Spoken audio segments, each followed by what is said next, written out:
Wonder of the Wasteland, Chapter 11, Part 2.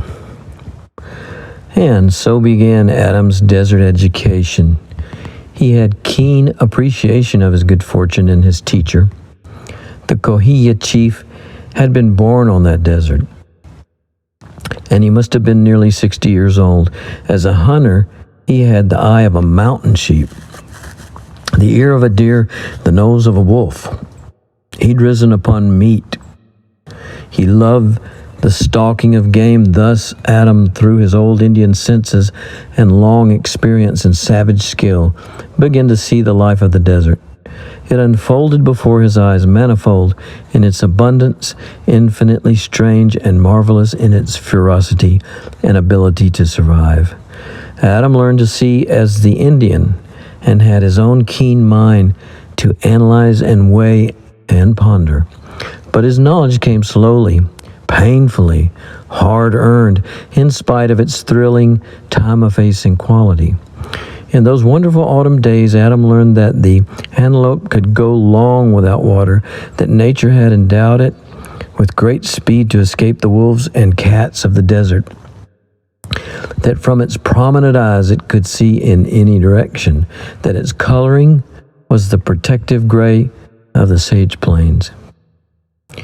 He learned that the lizard could change its color, like the chameleon, adapting itself to the color of the rock upon which it basked in the sun, that it could dart across the sands almost too swiftly for the eye to see. He learned that the gray desert wolf was a king of wolves, living high in the mountains and coming down to the flats, and there, by reason of his wonderfully developed strength and speed, chasing and killing his prey in the open. He learned that the coyote was an eater of carrion, of rabbits and rats, of birds' eggs, of mesquite beans, of anything that happened to come its way. A gray, skulking, cunning beast, cowardly as a wolf, was brave, able like the antelope and the jackrabbit to live without water, and best adapted of all beasts to the desert. He learned that the jackrabbit survived through the abnormal development of his ears and his legs, the first extraordinarily large organs built to catch sounds, and the latter long, strong members that enabled him to run with ease from his foes. And he learned that the cottontail rabbit lived in thickets near holes into which he could pop, and that his fecundity in reproducing his kind saved his species from extinction. Adam learned about the desert ants, the kangaroo rats, the trade rats, the horned toads, the lizards, the snakes, the spiders, and the bees and wasps. The way they lived and what they lived upon, how marvelously nature adapted them to their desert environment, each perfect, each in its place, each fierce and self-sufficient, each fulfilling its mysterious destiny of sacrificing its individual life to the survival of its species. How cruel nature was to the individual, how devoted to the species. Adam learned that the same fierce life of all desert creatures was likewise manifested in the life of plants. By thorns and poison sap and leafless branches, and by roots penetrating far and deep, and by organs developed to catch and store water, so the plants of the desert outwitted the beasts and endured the blasting sun and drought. How beyond human comprehension was the fact that a cactus developed a fluted structure less exposed to heat, that a tree developed a leaf that never presented its broad surface to the sun. The days passed with ruddy sunrises, white glaring solemn noons, and golden sunsets.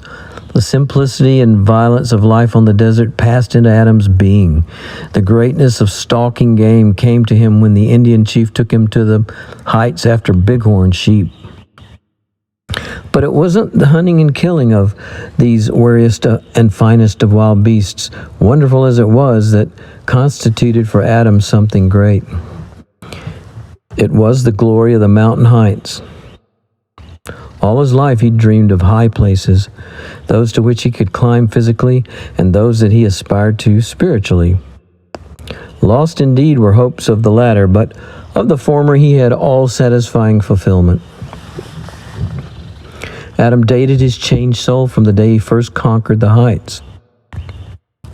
There, on the top of the chocolate range, his keen sight, guided by the desert eyes of the old Indian, ranged afar over the gray valleys and red ranges to the Rio Colorado, and down the dim wandering line of which he gazed to see at last Picacho, a dark purple mass above the horizon. From the moment Adam espied this mountain, he suffered a return of memory and a sleepless and eternal remorse. The terrible past came back to him, never again, he divined, to fade while life lasted. His repentance, his promise to dismukes, his vow to himself began there on the heights, with the wind sweet and strong in his face, and the dark blue of the sky over his head, and beneath the vast desert. Illimitable on all sides, lonely and grand, the abode of silence. The days passed into months.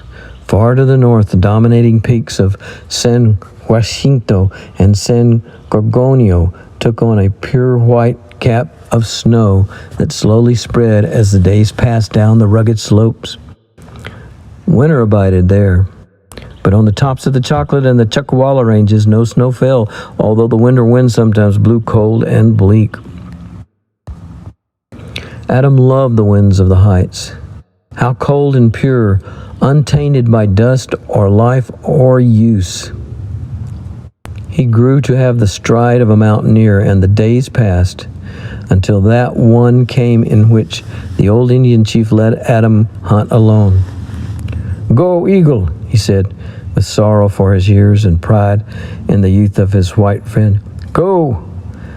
And the slow gestures of his long arm were as the sailing movement of the wings of an eagle. End of chapter 11, part 2.